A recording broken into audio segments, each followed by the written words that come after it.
So almost a year ago, I posted a video pitting my AeroGarden Sprout against my new, at that time, Click and Grow 3. And by my count, the AeroGarden Sprout won. But you guys jumped in so quick to defend the Click and Grow, and you were pointing out issues in the experiment that didn't quite make it a fair comparison. And so, because of that, my plant nerds, we are going to have a rematch between the two. So before we jump in and just start a rematch between these two systems, let us take a look at the two. And on the right, we have the champion, currently, the AeroGarden Sprout, boasting spots to grow 3 plants, a pump inside the grow bowl, which holds a maximum of 6-ish cups full height. It has a grow height of 9.5 inches. And the AeroGarden Sprout will be assisted by AeroGarden nutrients in the amount of 4 milliliters every 2 weeks. And on the left, we have the Click and Go 3, the underdog, also boasting spaces to grow 3 plants. No pump at all in here. It has a grow bowl that can hold 12 cups, and it has, at its maximum height, as we assemble maximum height, it has a maximum grow height 13 inches. And the Click and Grow 3 will be assisted by the Pro Cups with slits for roots to go through, as well as the Grow Anything pods that have been optimized for fruiting plants. And this, my friends, is how it's going to go down.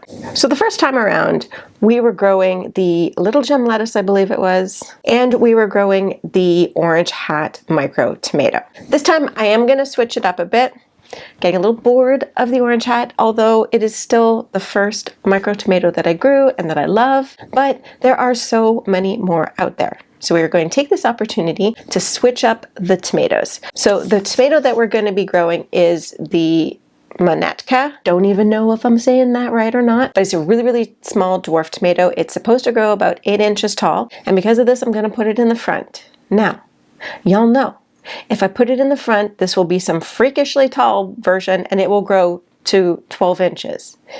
Whereas, if I were to put it in the back, it will grow at 8 inches. We're going to cross our fingers and our toes and put it in the front and hope that it got the memo that it is only supposed to grow 8 inches tall, and we shall see. It is supposed to be one of the best tasting micro tomatoes. It's my first time growing it, so we will judge that when we get to harvest time. It has a yellow fruit and is supposed to be a very heavy producing one, so I feel like this is actually going to really test out what the Click and Grow can do with its fruiting plant pods, as well as what the AeroGarden nutrients can help support, and it should be ready to harvest in about 65 days.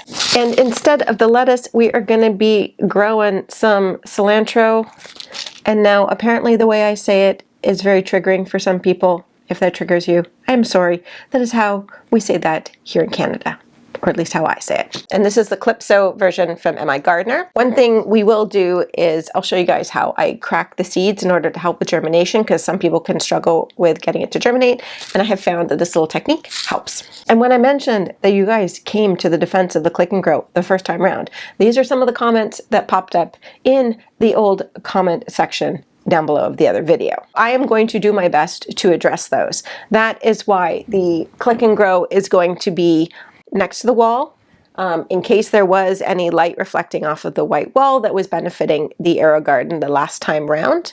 And as I mentioned, I will be using the fruiting cups, which have the slit for the tomato, versus the original cups that I used the first time, where all of the roots are just bound within the cup. And the only other change that is going to happen is these Grow Anything pods that have been optimized for the fruiting plants. And hopefully that will make it a fairer comparison between the two, and we will see who comes out on top. And that, my plant nerds, is enough talking. We need to get this rematch started. So we'll get these guys filled up with water.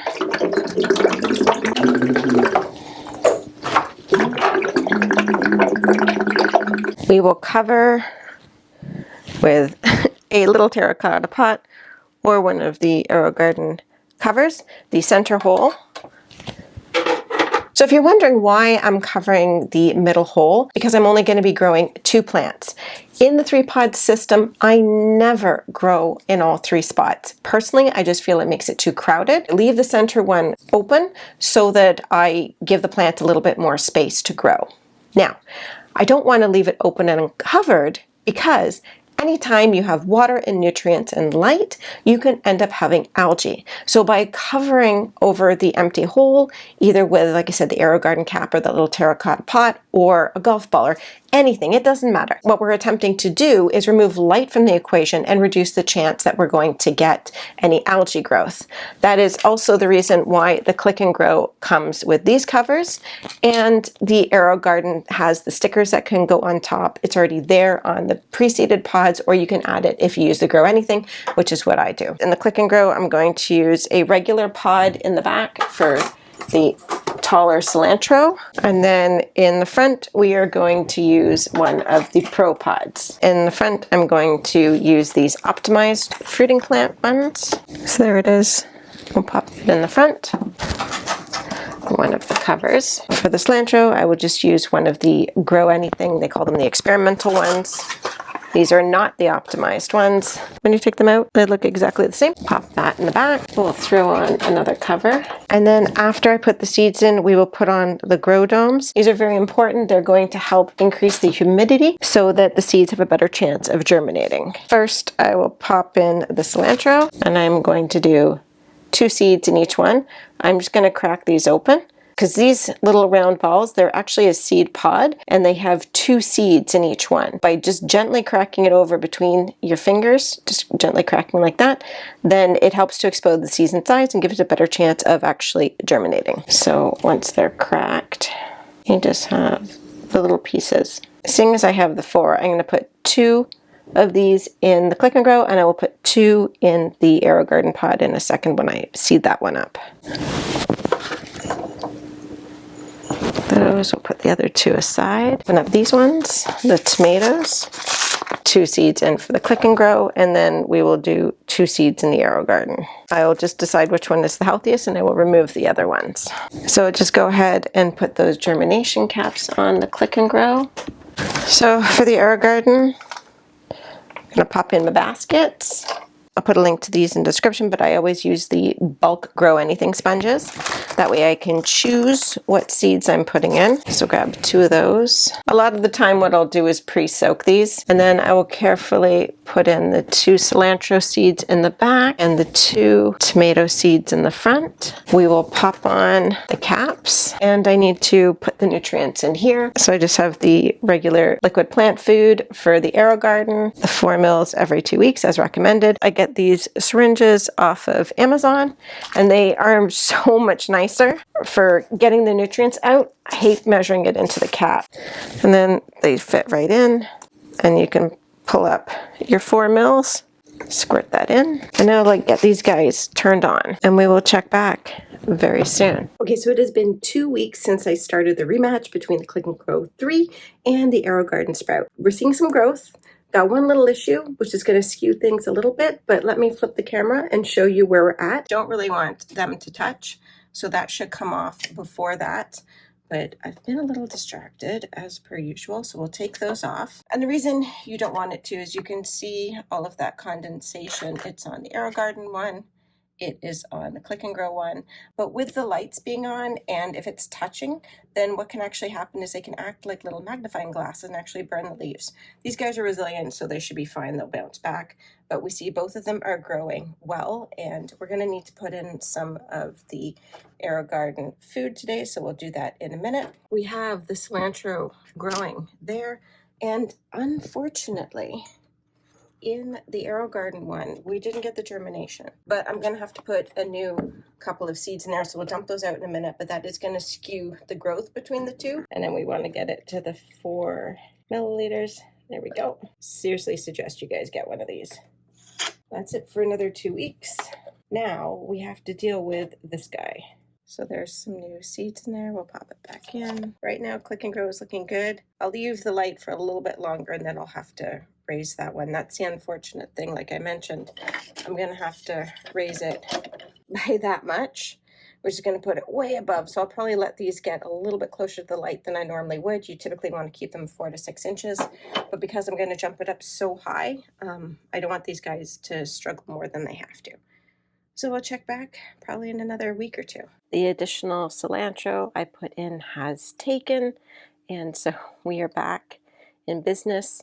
It's going to be lagging a little bit behind the other one, but we'll see if it catches up or gets ahead. Tomatoes are looking great. So it's about a month now. I wanted to jump in here a little bit earlier than anticipated because we have this situation going on.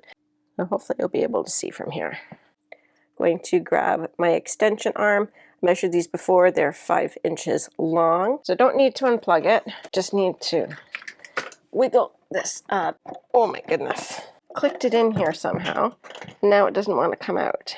Okay, so if you're using that, there is a little notch that it goes in, probably so it doesn't pop out, but just make sure you take that out before attempting to show everybody how to take the light off. Much easier when you take that out. Then groove on the outside.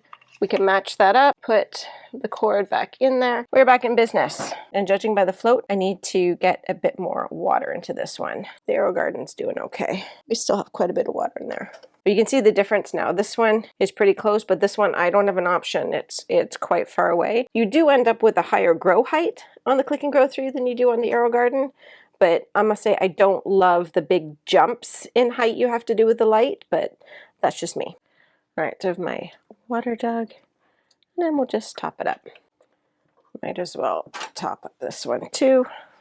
Later on, as these get bigger, I'm gonna have to fill them up a lot more frequently. Right now, honestly, I think this AeroGarden one is looking a bit healthier than this one. Okay, so we are on day 47, and there's definitely some differences. It is looking a lot more lush in this one. Now, I did realize we do have a second plant in there, so I am going to take that guy out, but this guy's still doing really good with 2 bodies in there, but I will remove that other one and then I'll do a visual comparison afterwards. This guy is looking kind of straggly. We've had some leaves kind of falling off. The cilantro is in the back there. It never really got very tall. It just kind of spread wide. On this guy, he's kind of getting crowded out and just a wee bit by the giant tomato. It's looking all right. He's getting taller. He's definitely caught up and then some compared to the other guy. I have been raising the light. Now, one thing I will call out is for the AeroGarden, we have reached max height, so I'm not going to be able to raise that up anymore. I'm going to have to start really pruning the top, but it is a micro tomato, so we'll see if he kind of levels out here, if he keeps going. This light is a little bit lower than the AeroGarden. I can put in another extender to get another 5 inches.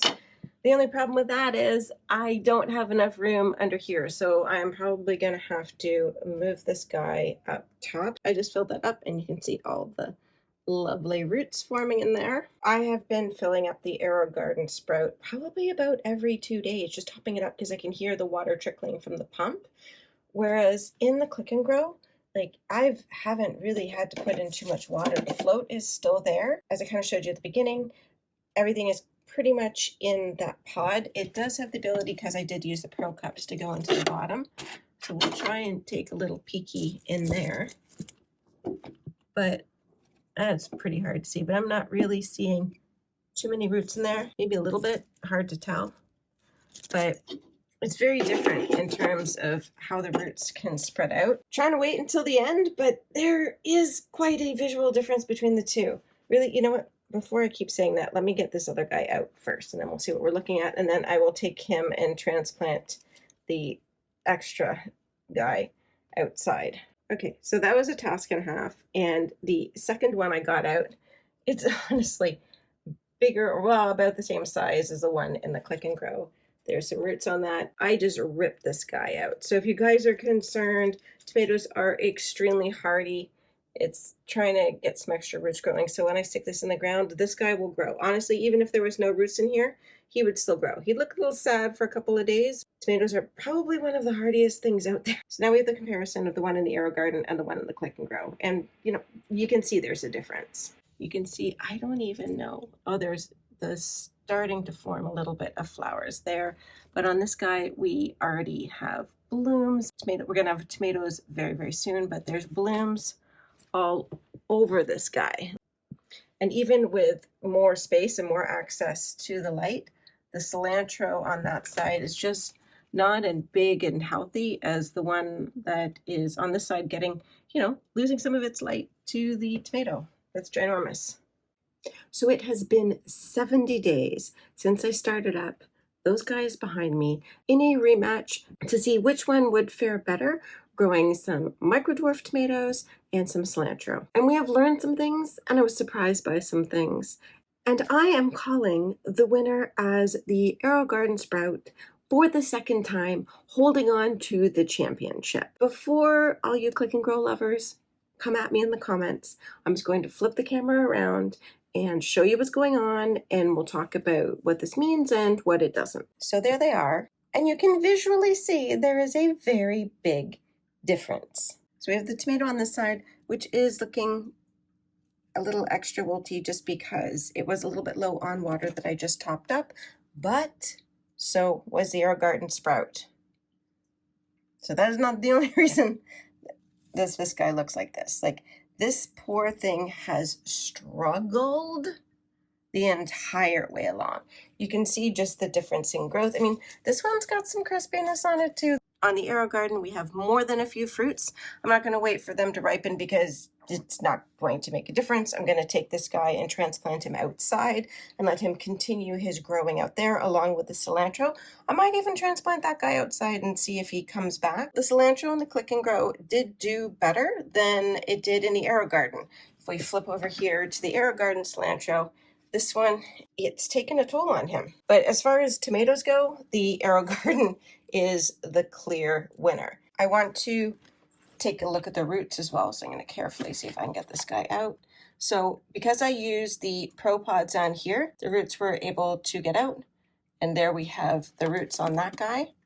Now, if I can show you in here with the camera, I don't know if you can see. I'm going to drip water everywhere. But look at the difference in root volume compared to what we just saw on the click and grow. So that's going to account for a lot. Now I've got to completely disentangle this. So you have this guy and his roots, or this guy and his roots. You can see where the differences are. Okay, and how we can see the cilantro.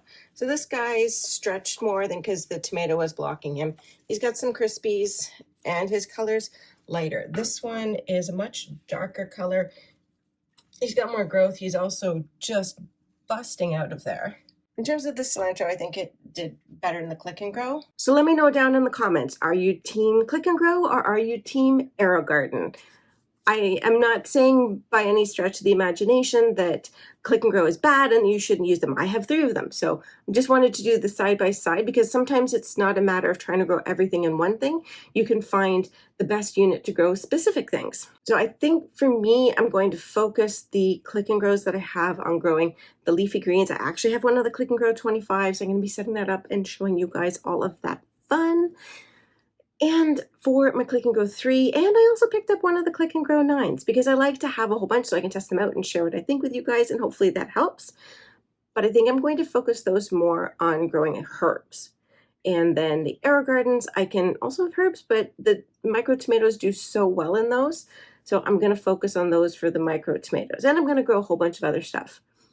I actually have some carnivorous plant seeds that I wanted to try out in one of the AeroGardens. If you guys would be interested in seeing some of that, let me know. One of the things we can suffer with when growing hydroponically, pests such as fungus gnats and other things. So I thought maybe having some carnivorous plants would be A, cool, and B, helpful.